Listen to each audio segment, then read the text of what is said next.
Look at her. It's crazy. Is that not nuts to you? I know, she's beautiful. She's Gay sounds hot. Bum, bum, bum, bum, bum. I like to do this when sounds hot. Bum, bum, bum, bum. That way if the video goes up there, you can hear us go. Bum, bum. Welcome to Mornings with Matt, personal and professional development training that connects the art of acting with critical life skills and self-mastery. Presented by the Deering Acting Studio. Okay, good morning, everybody, and welcome to Mornings with Matt. This morning, we are going to get right to it because the topic we are going to be discussing is extremely important. It is timely and it is sensitive, and so we are going to navigate that together. We've got an amazing guest on the show, a good friend of ours, longtime student, Miss Lauren Slack. Look at you. You grew up at the studio. My goodness. Like you were you were somebody that you're one of our kids, you know what I mean? And now look at you. You're like a full-grown adult and everything. Yeah, I started in the kids classes and I just loved it. Were you in the kids? Like you were in the kids program? I forgot all about that. Yeah. That's amazing. Yeah, I was. Wow. I was like 2 studios ago. Oh, wow. That is insane. So you've gotten to see our growth and development and transformation too, which has been an interesting journey. So let's dive right in here. So talk about your connection with the studio and what coming here did for you at the time, like what that was all about. Yeah, so I was there for, I think I did the math, and it was like 8 years, which is huge. And I did, like you said, I really did grow up there. And I definitely came out of my shell a lot. Like, I don't know that anyone would call me shy, but when you meet me, like, probably don't know how to talk to you like a normal person, especially as a kid. So I really did grow up there, and doing improv and film really helped me come out of my shell. Improv was probably one of the hardest things that I ever did. I just was so insanely nervous every time. And I really think that helped me so much just grow. And in high school too, I mean, I could talk to people by the end of it that was something I never would have been able to do. That's amazing. Yeah, and you know what's crazy is, for me anyway, I don't know about you guys, but I'm still insanely nervous every time I improvise. Mm-hmm. Like that never goes away. Yeah. You guys the same? Absolutely. 100%. Absolutely. Like Brian and I did this show that we put up live on YouTube, and we did it after a class. Yeah. We had just taught, and we're like, oh, this will be fun. Let's just do a 10-minute whatever. I was so nervous, like crazy nervous. And we had just like told them, we're like, all right, guys, we're gonna put up a live show right after this, so come check it out. And then as soon as we were like shut it off, I was like, okay, well, this is it. Let's go. Let's do this thing. Like we literally had no idea what it was even gonna look like. We just knew, okay, us in the dark. Let's go. But I think that's one of the important things about improvisation, and the exciting things is this idea of you put yourself into something that is so uncomfortable. Like crazy uncomfortable for yourself. You do it on purpose. You push yourself there. You get through it, and then you're like, oh, I survived. Mm-hmm. And then you do it again. You do it again. You do it again. You get better, and you realize, oh, I'm still scared. There's more to learn. Oh, I'm still scared. But then, like Lauren said, you learn how to face the other mountains in your life, the things that are scaring you, and you realize, okay, well, if I can talk on stage and I don't know what to say, I can talk to somebody at school. Oh, yeah, and you can definitely get an A on your communications class, right? Yes, that was one thing I noticed, is everyone was always like, your speeches were so good. And I'm like, thank you so much. I practiced it at like 2 in the morning. Thank you. Now, during your acceptance speech, did you make sure to thank the studio? Because that's important. Yes. Good. I actually did have to write a like speech. It was like an event speech, and that was part of it. I made a speech about like giving a speech at my best friend's wedding, and as like a maid of honor. And I did actually say like, thank you to the studio for you look like a fool up here. So that was part of my speech, actually. Awesome. Wow. That's amazing. Next time, just put Deering Acting in front of it. That way, you know, we get a little bit of I believe I did. We get a little SEO juice coming our way, you know what I mean? I'm just playing. Okay, good. So I want to get right to it here, okay? So you battled with some mental health things. And we want to talk about it because you're in the process and on the other side of it and feel safe to talk about this. And we're hoping that maybe your story and us navigating through some things might help some other teens or anybody else that's out there, correct? Yes. Yeah, okay, great. So let's dive into that story and kind of where you went down to and how you got yourself out of it. Yeah. So when I went to college, I was moving away. I didn't know anybody going to San Diego State, and I was really, really nervous. And I just remember like driving there, and I was like, this isn't real. Like, there's no way my mom's leaving me after this. Like, she's gonna take me home. There's no way. And were you crying? Like, I was crying when I left my boyfriend. I've been in a relationship for like 3.5 years. And it's been great all of those years. Like it wasn't like a typical high school relationship. So that was really hard to leave. And then leaving my dog, that was also really hard. And then what about your snakes? Was it hard to leave your snakes? Oh gosh, no. I was ready to get out of that. My dad has. All right, we'll talk about that later. Okay, let's get back into the story. Yeah. So yeah, we got to San Diego, and there's like a couple days where your parents stay. There's like a reverse graduation kind of thing where they have you sit and you like get a pin and the parents stand up. So I was crying then. I was like, oh, they're leaving today. Like, I don't know if I can do this. And so, yeah, it was just really surreal. It was really different. I'd never met my roommate before, and it was just really stressful. And once they left and everything, there were the tears from everybody, but it was okay for a couple of days. And then it wasn't. Like, then I was just really nervous. And I remember walking into the wrong communications class on my first day. And I walked out and I just started crying in the bathroom. I was like, I can't believe I just did that. Like, I'm a freshman again. I don't want to do this. I want to go home. And I would call my parents, like both of them, like 7 times a day each, at least. And that was something that I've never, I love my family, but I've never been like super like that dependent on anyone in my life. And it was crazy because I didn't want to stress them out, but at the same time, it was like, I did not know what else to do. Yeah.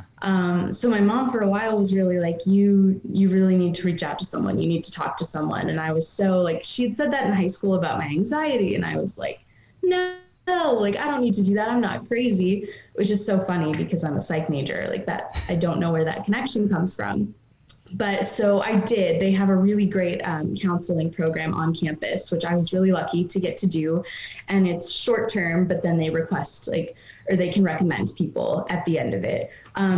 So I did 8 weeks of counseling. So I'd go to therapy and I'd go I think it was every Tuesday after all of my classes were over.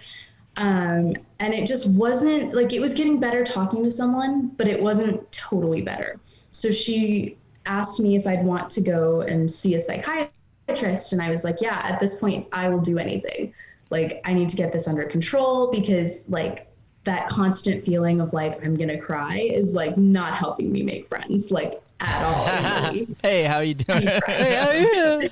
Literally, I was like, I can't cry in my classes. It's not going to work.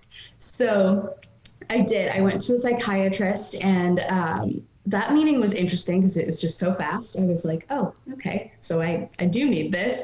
And she prescribed a medication for generalized anxiety disorder and also major depressive disorder, which I had never thought I had. And in high school, I definitely have had anxiety my entire life. Generalized anxiety disorder is anxiety over little things that builds up over time, and then you're just constantly stressed.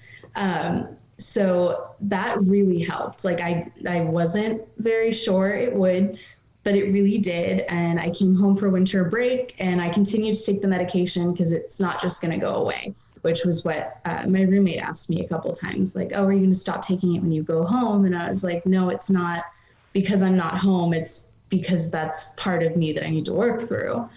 And so I continued to take it, and I went back, and I was nervous to go back in the spring semester. I was really nervous after winter break and everything, but it got a lot better. It really did. And I started reaching out to people that I didn't know super well, that I'd met a couple times. I joined a sorority. I made a ton of friends through that. And it was just a really different experience going back. And then COVID hit. But I'm really positive about once I get to go back there now. That's incredible. Okay, so I've got some questions now, Yeah. and I want to dive into some of this. So you that when you were in the we'll call it like the fog or something, when you were feeling all these big feels, did you have any like really big negative thought patterns that were happening? Yeah, that was a big thing that I worked on in counseling. Was I would get like a B on an assignment and panic, like absolutely like go through a like downward spiral. Like I was like, oh my God, I got a B on this paper.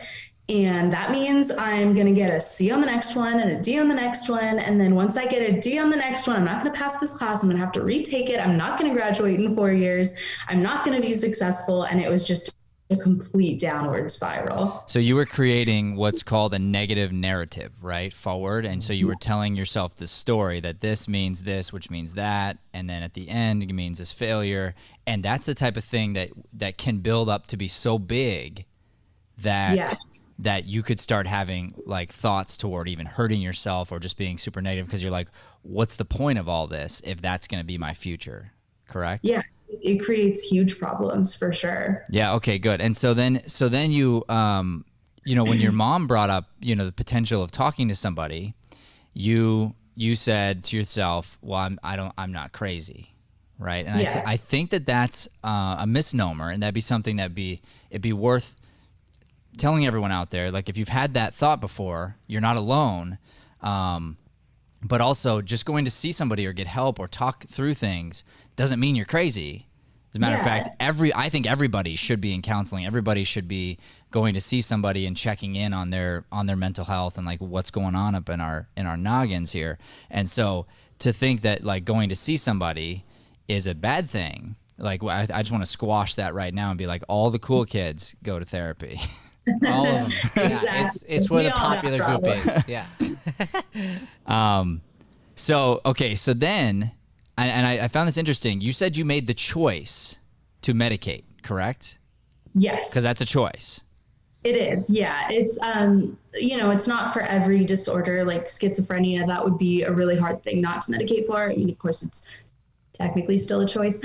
But it was something that they said to me, you know, like, it's something you can consider, and it doesn't mean it's forever. It doesn't mean you're completely messed up or anything like that. It just means you can medicate and see if we can get some hormones going in your brain that you don't have, that you need. Like serotonin is the depressive disorder that there's a lack of, and your brain's just not absorbing it. So it's a completely medical thing.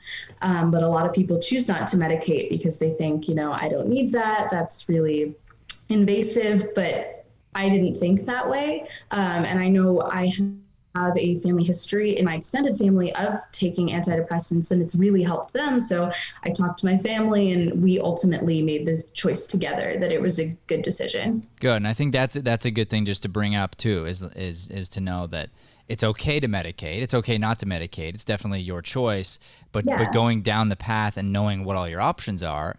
And then I believe in this, what you just talked about, which is this idea of researching too.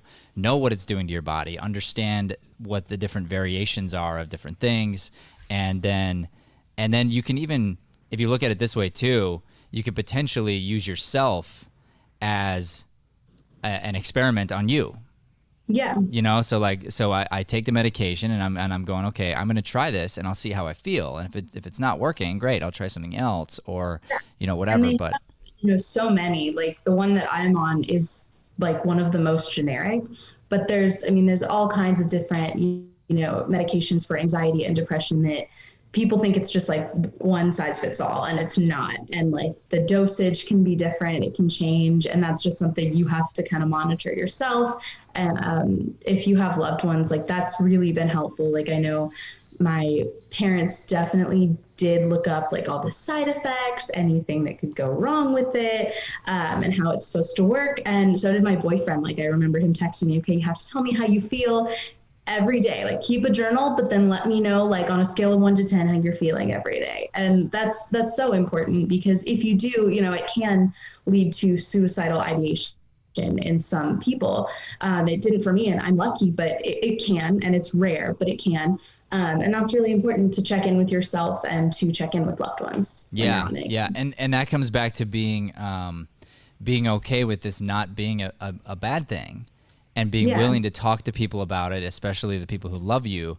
Because here's what I always tell people is if I'm willing to bring to you whatever's hurting me, I'm enabling you to potentially be my hero. And so if you do that for me, like if you bring to me what's wrong with you, how you're feeling, what's true, you enable me to be your hero. If you don't, if you try to hide it in and deal with it all yourself, then you're literally not gifting the people around you the chance, because everybody wants to help, truthfully. Like, who doesn't want to be the hero? Everybody wants to be the hero. So the idea is to enable that to happen is a good thing. Yeah, exactly. And I think it's huge. And there were people, you know, in high school that I remember, you know, they were telling me, and I was like, wow, why are you telling me that? Like, we're close, we're not that close. But yeah, I mean, I think you should be more open about it, and it's really important. And most people aren't. They're afraid of it. And I understand that also. You know, it's completely understandable that, you know, you think like, oh, I don't tell everybody every time I have a cold. Why would I tell somebody this? But it's different. But if your cold was making you feel a certain way, you know, and it was I wouldn't blast it on social media, truthfully. Yeah. You know, but I would definitely tell like my parents or my wife or somebody who I was very close to, and go, hey, there's this big thing. I'm going to need your support through this. Yeah. And then as I battled it, and as I came through it and was like, hey, there is a way to battle this cold that's really scary, then I would want to share it. And I believe that's what you're doing now, is you're willing to get up and you're talking about it sort of post you feeling better, so you can go, hey, I've been there. I understand what you're going through. There is a light at the end of the other side of the tunnel. Yeah, exactly. And I remember like a huge turning point for me was when I told like my closer friends at college, like I was like, I can't do this. I think I'm going to go to counseling. And all of them texted me outside of the group chat that I sent that in, and were like, are you actually? Because I've been feeling that way too. And I think feeling like I'm not alone in that feeling was a really huge turning point. And when I talked to the counselor, she actually said that they've been seeing more people this year than they ever have before for this counseling, which was really interesting. And it makes you wonder, you know, is it social media? Is it that we were just the way we grew up? Like, what's the difference, the generational difference? Well, yeah, and I think there I know there are studies going on right now about that. There are indicators that it's social media, but there's not enough data to support it yet. But it is something to be very aware of, and for us to understand that like let's just pull the lid off this thing and realize like it's okay that you're having these feelings. We just all need to do something about it together. But the truth is, you're right. There's something in this next generation has sort of like peaked to this thing, and I got to tell you, coronavirus isn't helping. No, it's not. Because now all those big things about like being isolated, feeling alone, like all that stuff has been thrust upon the world. So if you already weren't in a good space, this is a dangerous environment to be in right now. Exactly. Yeah. And seeing people on social media too, you know, looking like they're, you know, super happy. Like I had friends when I came home, they were like, oh, like you were depressed. You looked so happy in all your pictures. I'm like, yeah, I was smiling. Like, I'm not going to post a picture where I've been sobbing for an hour. Like, I'm just not. And then I went into Photoshop and I Photoshopped out the all tears. The tears, yeah, no more tears. I put the pretty filter on, and then they're gone. I haven't slept in a week, but guess what? It looks like I have because of Photoshop. But that's huge. And you know, seeing people on social media looking like they're having such a great time in isolation, or they're being really productive. It's not the case for most people. And I think that's like a huge thing that especially like the younger generations really don't understand, because what they see is so face value. So you went through some forensic psychology training at school, right? Yeah. And then what's your major now? So my major is psychology, and I may double major in criminology and psychology. They don't have a minor at state. But that was something that in my depressive state, I was like, I don't think I can do this. That's a lot of work. But I'm definitely considering it a lot more now. Nice. Okay, so we should throw this out there. First and foremost, neither of us are licensed professionals in this yet. At least you're not yet. But pretty knowledgeable. Like, you know quite a bit about this from studying, right? So yes. So let me ask you, if there are some people out there, maybe specifically teenagers, who are having some similar thoughts or depressive, anxious thoughts, what advice do you have for them specifically from not only your personal experience, but also from your training and your knowledge base that you've gotten from school so far? Yeah, I think definitely talking to someone is a huge thing. Like, a lot of people don't do that, and it's unfortunate that there's so much stigma around. There's such a big stigma around it, but also the amount it costs. Like, I was lucky in that at school it was free. I mean, that was part of my tuition, and they offered it there. But it is expensive, and so definitely reach out to someone you trust. Usually an adult would be, that would be great. That would be the best route to go. But if you can't, there's websites and stuff that are actually really helpful. Like, I listen to a lot of podcasts, and I've been hearing an ad for BetterHelp, which is like kind of an online service. It's always there, and it's there like 24 hours a day, and they're licensed professionals, and you can get like percentages off. And I think that's actually a really great way to reach out to people. And I think that's really important as well. Not an ad for BetterHelp, and I haven't tried it, but I've heard great things about it. So I think that's a big deal. And also just kind of keeping a journal and knowing like how you're doing. Like, that was something that my therapist recommended to me. She said, keep a journal, know what your thoughts are, and even if they're negative, get them down on paper so you can let go. So you can like take a breath and just, write them down, and they're there, and you felt that way, but you kind of have a record so you know where you're going. And if you're going down, you need to see someone. Like, that's a really important record of that. So thank you for that. That's amazing advice. So the advice to recap is to reach out to somebody who you believe loves you and cares about you and has your best interest at heart. And then just talking through some of these things is the very first step. So Lauren, let me ask you, when you're going through this kind of thing, what do you think is the hardest part? Like, being in it? I think the hardest part is probably just accepting that this isn't normal. Like, I wanted so bad to be like, everybody goes through this, really upsetting point in college where it's like, this is totally different. I left behind everyone I love, and like, what is going on? And it was to an extent, and then it wasn't. Like, the crying every day and the calling my parents, 7 times each every day, that was not normal. It was not what should be happening. And I think just realizing that, like, okay, this isn't normal, and I need to fix it, and I can fix it. That was really hard. Also, like, I was like, how am I going to get through this? Like, I've never felt this way before. I've never felt this bad before. And how is it going to change? Like, I can't be like this forever. And it's not like that forever, and you'll get through it. That's awesome. Okay. And then there was one other thing that interested me. What you said was, when you were in your depressive state, you had made the decision, I can't do this. It's too much work. I'm not sure that I can do it. Now that you're not feeling depressed, you all of a sudden don't think you can't do it. Yeah. Is that interesting? Because that's interesting to me. Yeah, it is. And it's part of the anxiety too. It's just the, like, there's no way I'm good enough to do this. There's no way I can do this. And I finished my freshman year of college through all of that with a 4.0.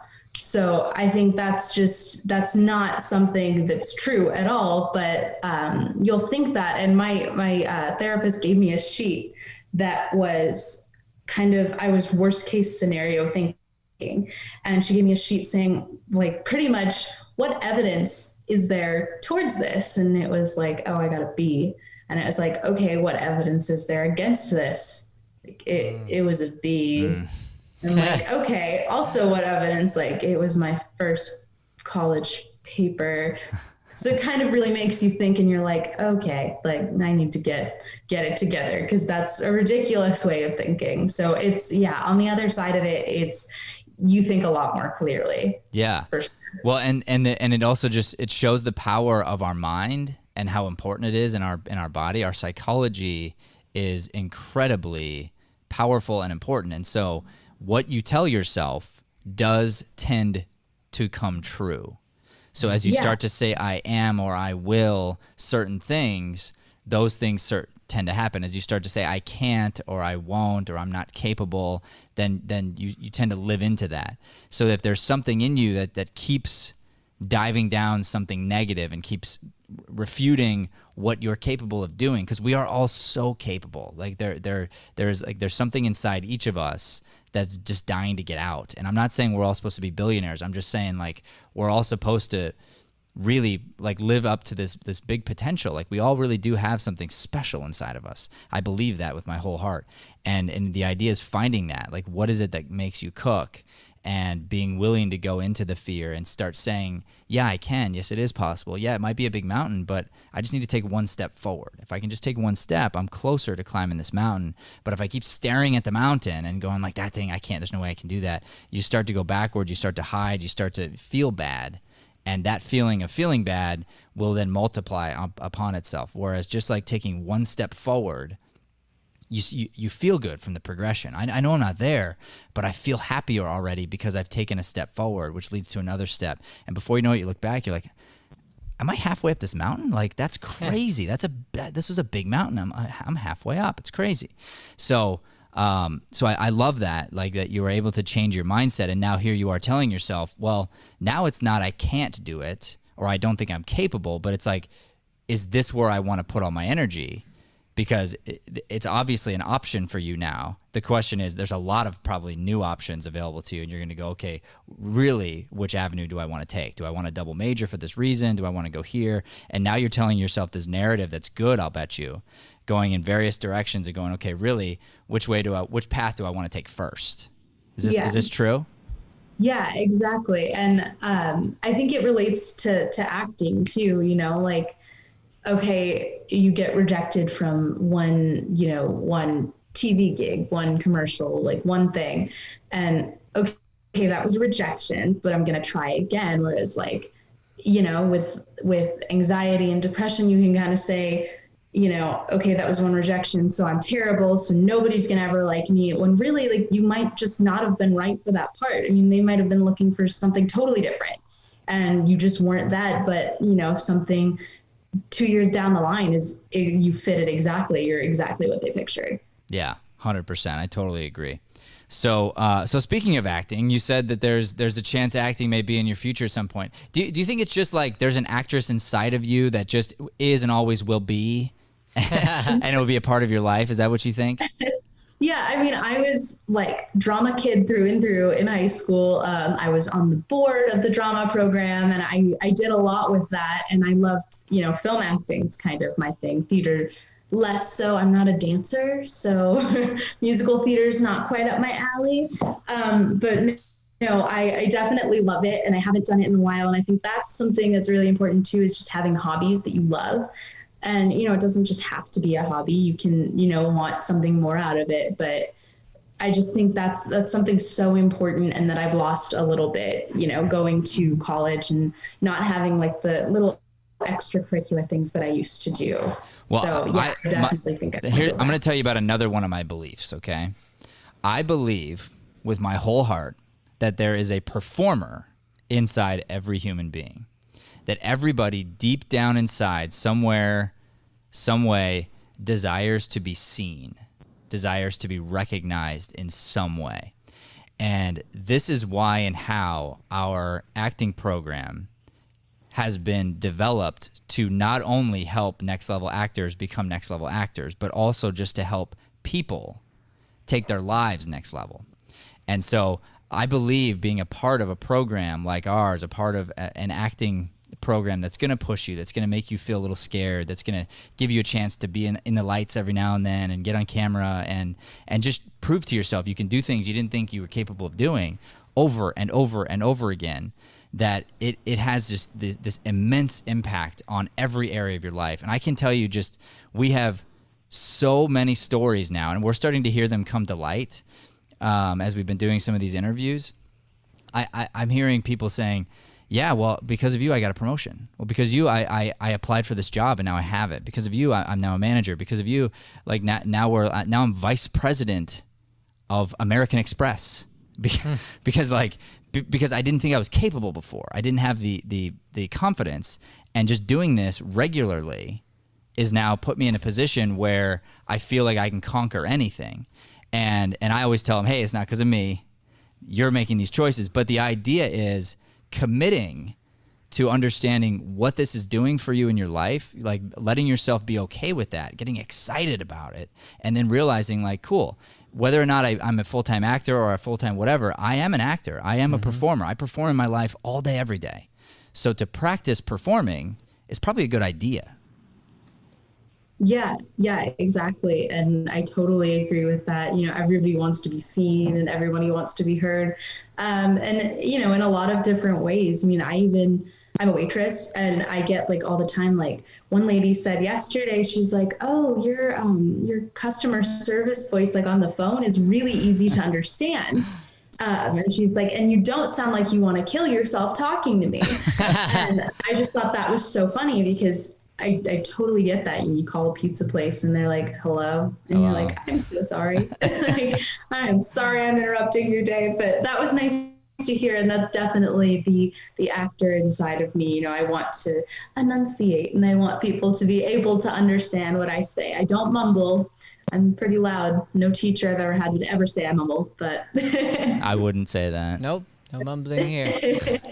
So do you guys have anything to add here before we wrap up? I know, you know, we've been very transparent about our mental health through the coronavirus. We felt like that's important. So I'll come right on the show in the mornings and talk about my ups and downs and where I'm at and how I'm dealing with it to try to potentially help other people. You guys have anything personally you wanna add on this subject? No. No. Well, Yeah, I think honestly, Lauren, you guys both spoke on it so well. So as far as like personal journey, it definitely for everybody, I think is it's a mind game. So Matt already said it, but going back to just to reiterate, choice. Everything is a choice, and being transparent is so key. I love what you said, Lauren, about just telling the people around you. I know that I've been guilty of not doing that, especially in the past, where like I'll feel something, and I used to be this person who would just build things up, you know, like one thing would happen, another thing would happen, and I'm really nice, so I wouldn't say anything to anybody. And really it would hurt me or make me feel a certain way, and I would never talk to anybody about it. And then at some point I would blow up on somebody, usually Matt, but there would just be some blow up point. And so I just really love what you guys said about just being truthful and stating it and telling the people around you how you're feeling. I think that's the problem right now, or the struggle, is that so many people aren't willing to talk. Yeah. So many people aren't willing to bring it up, and it can be such a like subject, but it's important. It's important, and everybody goes through some form of feeling like they aren't enough, and it's so important to share. Thank you, Brian. And I can say too, there's an interesting thing about life in general. But the more you grow and the more you expand and the more people you impact and whatnot, the more you run into difficulties. And that really is just true. And it's not a reason to stop, but it's a reason to get better. It's a reason to continue refining yourself. I can tell you that our footprint has been it keeps expanding, you know. And so Lauren, how many years has it been? What, 4 years since you've been in the studio? Something like that? Gosh. Maybe longer? I think it's only been like 2 years. Okay, so it's been 2 years, and we don't talk all the time, but you're forever family. Forever. Yeah, You may not be at the top of my mind every day, but like you're a part of my heart forever. I will love you for forever, right? And so you imagine now us being in business as long as we have, us expanding now in new ways and impacting new people in new ways, we're putting ourselves out there truthfully, and our message won't hit everybody. Some people won't like it, and honestly, the bigger we get, the more haters we're probably going to get. Like that's going to happen, right? Well, we've had now a couple times we have had to deal with the experience of losing somebody, losing a teenager to this exact issue, and it's very painful. And so it's something that matters to us a whole heck of a lot because we say it all the time. We're not mental health professionals, but we care so much. And anybody who's ever been to our studio is forever family. And if we ever hear that somebody, took their own life or did something that went to the extreme because they didn't feel like they had help, it just breaks your heart, Yeah. And so we've been through it personally, like on the front end. We've seen this stuff, and we know the statistics. Like we research it, we see it, we understand it. And so I just want to reiterate one more time for anybody who's watching, number one, you're loved. So if you're watching us, we love you. Number two, please reach out to somebody, because even just saying, hey, I need to talk, like that's a very big first step, and it's something that can ease some of that huge weight that you're probably carrying right now. And there's another side to this, as Lauren is like proof right on the camera here, is smiling face showing us that when you relieve yourself of all that pressure, of all that tension, of all that weight you've been carrying, you realize you're actually capable of doing more, of lifting more weight than you ever thought possible. But it's by choice. It's not something that's weighing down on you that you feel like you have no control over. Now it's something like, hey, I want to pick up this weight. I want to pick up this weight, instead of feeling like you're being dragged down all the time. So it's okay if you're feeling that way, and it's okay to get help, really. Like we really want to support that. We want to support any organization that is helping in this area, because we believe in it so very much. And I want to jump on that one more time, based on what you said there, because that hit me, because even just last year, that was my first big experience of losing a student we lost. And what you said earlier about everybody wants to be each other's hero. So for everybody listening, also realize that that's the case. I think part of the struggle is you feel, again, like you're alone, and like in that moment that people wouldn't want to hear it or whatever. We do. Like the people in your life want to help you. They want to be around you and surround you and care for you. And so, because that was the biggest struggle going through that on the other end of that, was I was beating myself up continuously for days, weeks, and for the first couple of days, I didn't sleep, like for days, because I just kept putting this person in my mind and going like, what if this and what if that and what if I had done this, And so I think that's the challenge on the other end. And so for anyone listening going through it, realize that the people on the other side, the people around you, they want to love you like crazy, and they can't unless you're willing to open up. So I love that be your hero term. There's something so powerful about that. And that's the thing, is like you can't always tell if someone's going through something. Like I do remember in high school when my anxiety definitely like kind of started to show more. I remember John Luke pulling me aside and saying like, hey, are you okay? Like, and I was like, wow, I didn't even realize how expressive I am, but like it's been a hard week. I'm stressed, I'm scared, but that's something that's so hard, is you can't tell. And it's not their fault that they're feeling that way. And it's probably not their parents' fault that they're feeling that way, or, anyone else in their life. But that's what's so hard, is when someone does take their own life, everybody around them feels like it's their fault. Right. And it's not, but it's hard, and that's heartbreaking. Yeah. Yeah. And I can say too, there was something else I wanted to mention, Lauren, before we wrap up here. And that was, you said something that I think is profound. And I want to also just make sure people understand the other side of it. So, because this is twofold. And I've heard this before from other people. And this is the idea of, it's okay to acknowledge that this is not normal, that this is beyond normal, and that I am not, that I really do need help, in different ways, right? And so, and I think there's something to this where you say, okay, like not everybody goes through what I'm going through in my head right now. Like that's not what everybody deals with. And so there's this thing where you want to say like, hey, yeah, you understand, but you really don't understand, right? And I think that that's true. In a lot of ways, that is absolutely true, what you're saying. On the flip side, though, just to alleviate everybody's fear, I think that, let's just say what you went through where you called mom and dad 7 times and all this stuff, and it was like really, really a lot. Let's say that I did that twice a day, you know, or something, and it wasn't quite as extreme, but I had some of the same feeling. Let's say I wanted to cry and it was all on the inside, but I didn't let it out, something like that. So let's say maybe I don't need to be medicated for it, but what I guess what I'm trying to get at is I can relate to you. So yeah. I believe everybody in this world has the same feelings. We've all been gifted with the same feelings inside of us.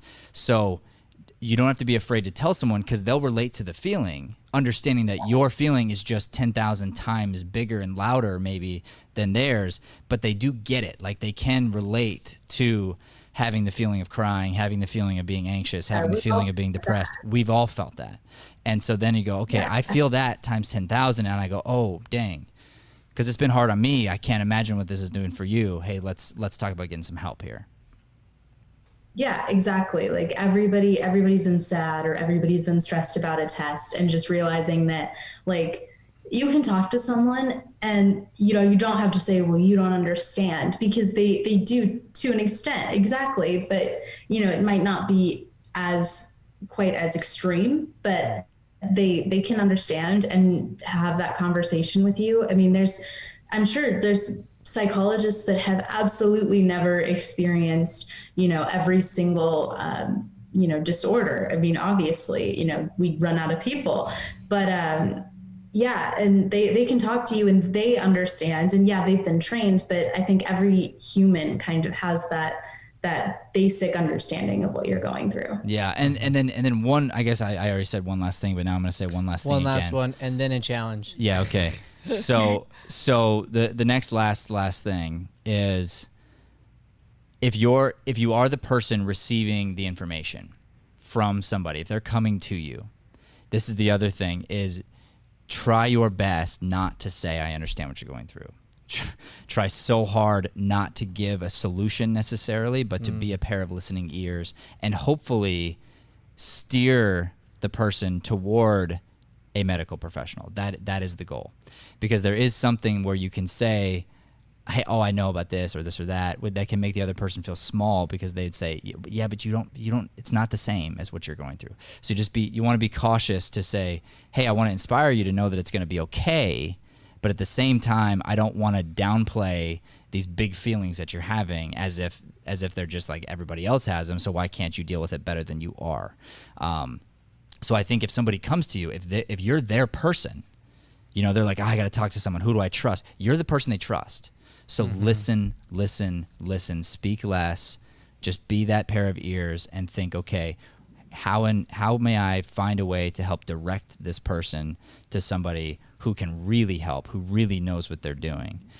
Because on the flip side of what I just said, it is different. It is 100% different, and yet it's still a choice. Like we can make the choice to go to the doctor. We can make the choice to get help. We can make the choice to be medicated. If those are things that are in your best interest, you can make those choices. So you still do have a choice on your perspective on how you handle a situation.